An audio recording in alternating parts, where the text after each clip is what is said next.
Good night. This is Grandma. It's time for installment number 2. Our book we've chosen for today is The Little Majorette, published in 1959. You can't even imagine 1959. I was 6 years old. Here we go. The town was full of excitement. There were banners hanging everywhere and crowds of people were waiting for the parade to start. Patty loved parade, and so did her mother. They stood together at the curb. Brum, brum, rolled the drums. Oh, Mother, they're coming. I hear the band. 2 high-stepping drum majors led the parade. 2 boys were twirling their batons and throwing them high into the air and catching them as they strutted by. Patty jumped up and down. Mother, that is Richard, who lives on my street. Oh, isn't he a wonderful drum major? Well, he certainly knows how to twirl a baton. I wish I could learn, said Patty. The parade didn't last very long, and as it began to disband, Patty ran to meet Richard. Richard, may I hold your baton? Sure, but let me show you how.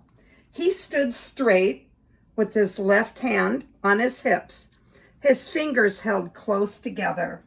In his right hand, he held the baton between thumb and forefinger. Now you know how to do it. Would you like to learn some twirling? I'd love to, cried Patty as she held the baton. Come to the class at the gym on Saturdays. They teach twirling there, and you can learn to be a majorette. Well, Patty and her mother went to the school on Saturday, and they met the teacher in the hall. You must be Patty, smiled the teacher, leading them to the gym. Richard told me you wanted to join our class. She handed Patty a baton.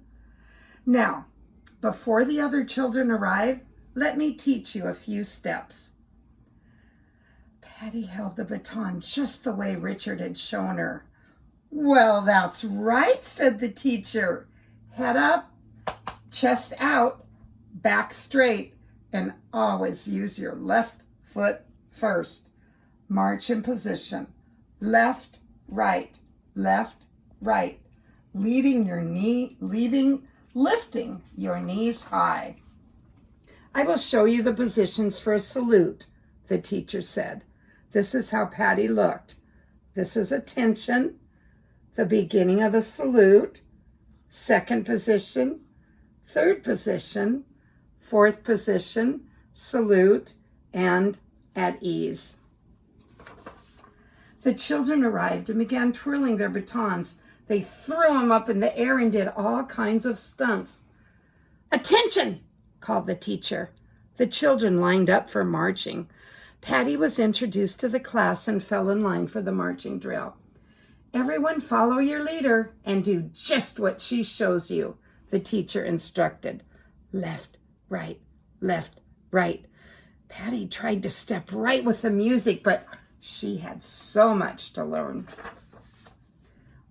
Here's the over-the-wrist twirl, fingertip spins, throws, and turnarounds. Patty practiced after school in her backyard, twirling her baton.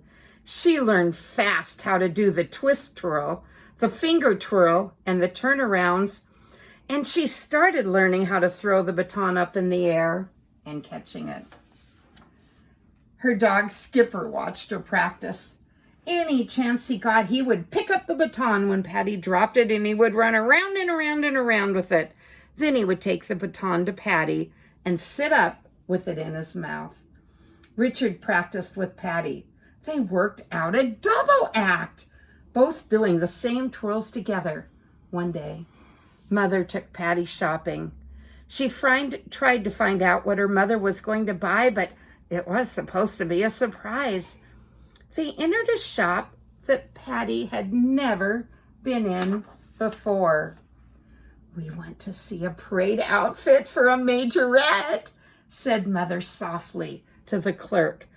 He brought out a gold-plated white costume and a hat trimmed with a red plume and majorette boots.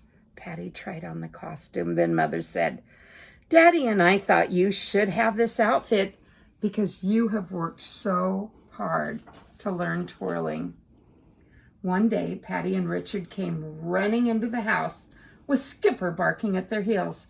Mother, Mother, called Patty. I'm in the kitchen, Mother answered. Richard and I are to be in a contest. We will do our twirling act together, and then each of us will do a solo act. The night of the contest, Patty's mother helped her dress. Patty was frightened when it came to do the twirling act with Richard, but it went fine, and neither one of them dropped their batons. All the people clapped. When Patty's solo time came, she forgot the judge was there, and she just did her best. Patty won second prize in the youngest group. She walked proudly to the winner's table to claim her very first medal. Then came the big day.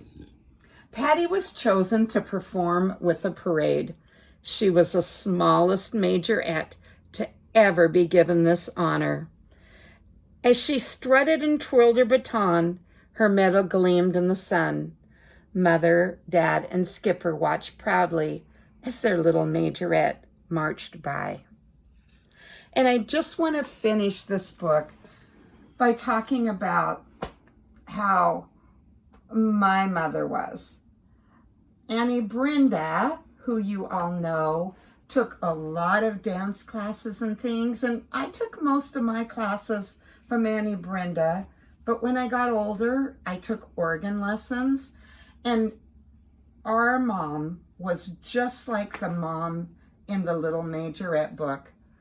It didn't matter if it was rainy or stormy or windy. She would take us to our classes. And remember, in these days, most women didn't even drive a car.